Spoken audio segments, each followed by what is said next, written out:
सौतेली बहनें। माँ, ये जगह कितनी ज्यादा सुंदर है ना। मैंने तो सोचा था मैं इस बार अपने विंटर वेकेशन में कहीं पर भी नहीं जा पाऊंगी। हाँ बेटा, ये पहाड़ी इलाका मुझे भी बहुत सुंदर लगा। उर्वशी, सौंदर्या, चलो हम लोग वहाँ चलते हैं। वहाँ का व्यू कितना ज्यादा सुंदर है ना। साहब एक गुब्बारा ले लो। बेटा, इतनी सी उम्र में आप लोग सड़क पर ऐसे गुब्बारे बेच रहे हो, कहीं कोई गाड़ी आ गई तो? आपके माता पिता कहाँ हैं? हम दोनों का दुनिया में कोई नहीं है। ये गुब्बारे बेचकर दिन में 10-20 रुपए कमा लेते हैं और उसी से ही गुजारा चलाते हैं। आप ये कुछ पैसे रखो और इससे कुछ खा लेना, ठीक है? नहीं साहब, हमें ये पैसे ऐसे मुफ्त में नहीं चाहिए। हम लोग गरीब हैं, लेकिन हम मेहनत का ही खाना पसंद करते हैं। आप इसके बदले ये सारे गुब्बारे ले लीजिए।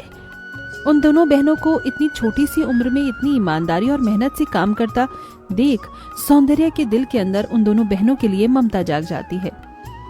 इन दोनों बच्चों का इस दुनिया में कोई नहीं है। देखिए ना, ये दोनों कितनी ज्यादा प्यारी और मेहनती हैं।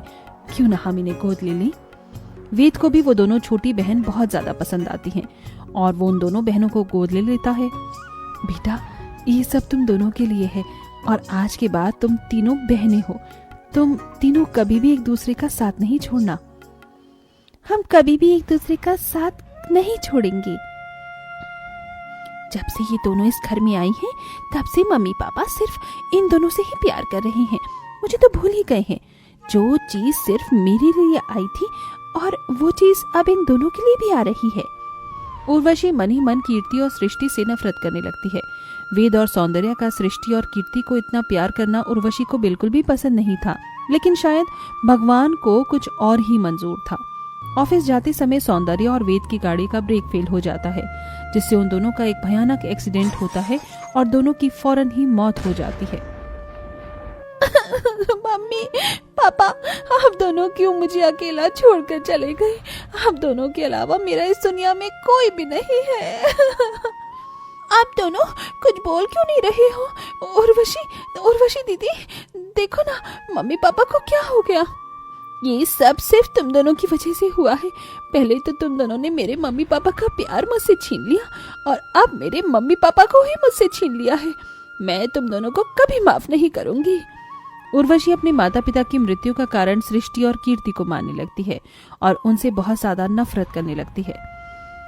कीर्ति, खाना खा ले, तूने कल से कुछ भी नहीं खाया है। नहीं दीदी, मेरा कुछ खाने का मन नहीं कर रहा है। मेरी बहन थोड़ा सा खा ले, वरना मैं भी नहीं खाऊंगी।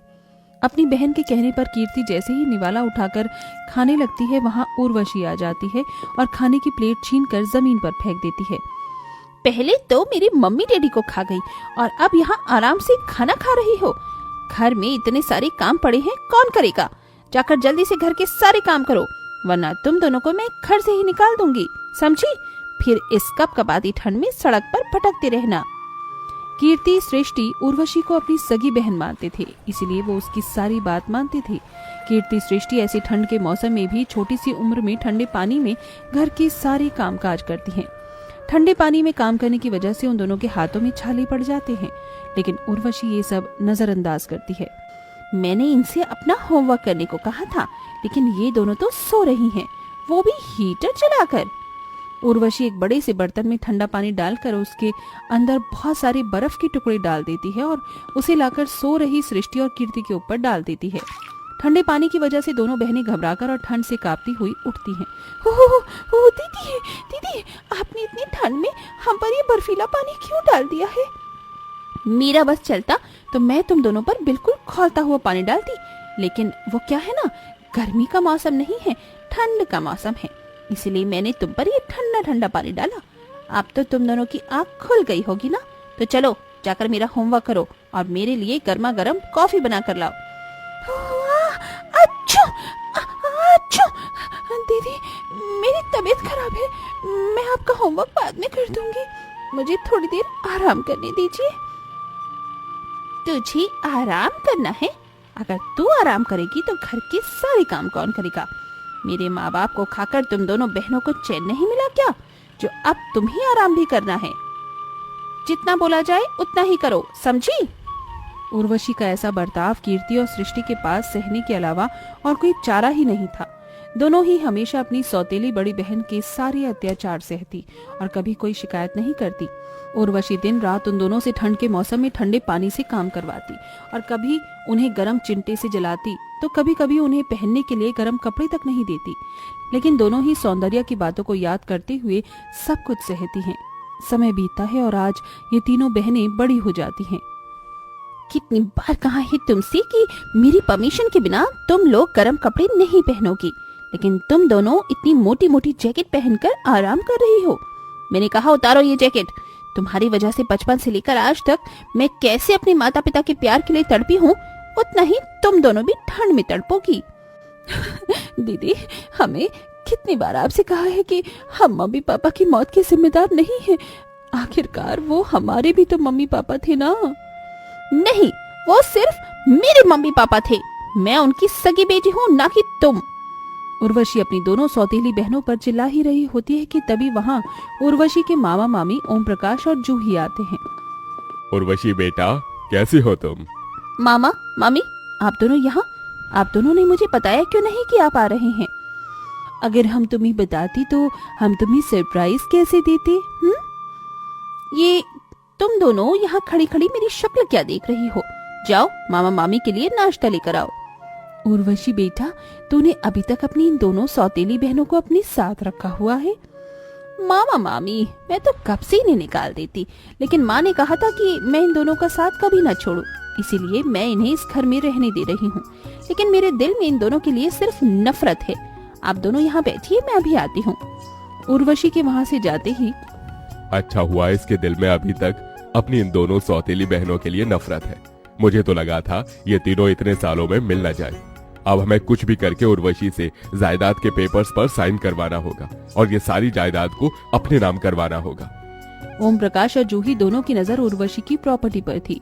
ओम प्रकाश और जूही को बात करते हुए कृति और सृष्टि देख लेते हैं और जाकर ये सारी बात उर्वशी को बता देते हैं।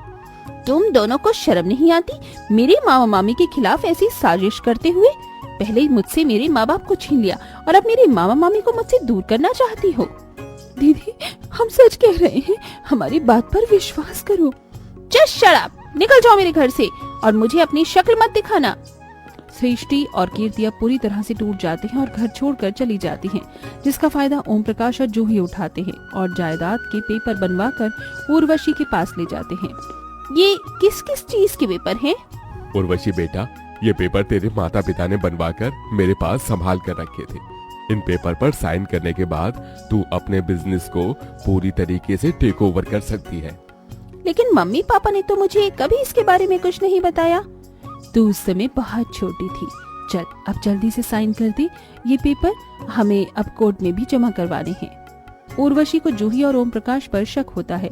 उर्वशी उन पेपर पर साइन करने से पहले उन पेपर को पढ़ लेती है, जिसे पढ़कर वो जान जाती है कि वो पेपर बिजनेस के नहीं बल्कि उसकी प्रॉपर्टी के हैं और उसके मामा मामी उसकी प्रॉपर्टी अपने नाम करवा रहे हैं।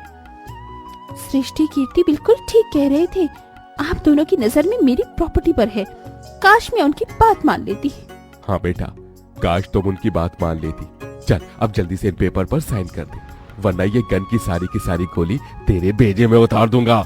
मैं पेपर्स पर साइन नहीं करूंगी। ये प्रॉपर्टी मेरे मम्मी पापा की है, ना कि तुम्हारी। उर्वशी के साइन न करने पर उसके मामा मामी उसके साथ जबरदस्ती करने लगते हैं कि तभी सृष्टि और कीर्ति वहां पुलिस के साथ अचानक आ जाती हैं। पुलिस ओम प्रकाश और जूही को गिरफ्तार कर लेते हैं। दीदी, आप ठीक तो हो ना? आपको कहीं चोट तो नहीं लगी? कीर्ति, सृष्टि, मैं ठीक हूँ, लेकिन तुम दोनों तो घर छोड़कर चली गई थी ना?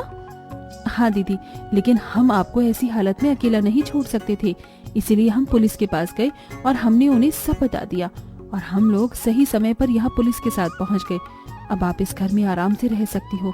अब हम आपको कभी अपनी शक्ल नहीं दिखाएंगे। सृष्टि, कीर्ति, रुक जाओ। अगर तुम दोनों चली गई तो हमेशा के लिए घर में मैं अकेले रहकर क्या करूँगी? मुझे माफ कर दो।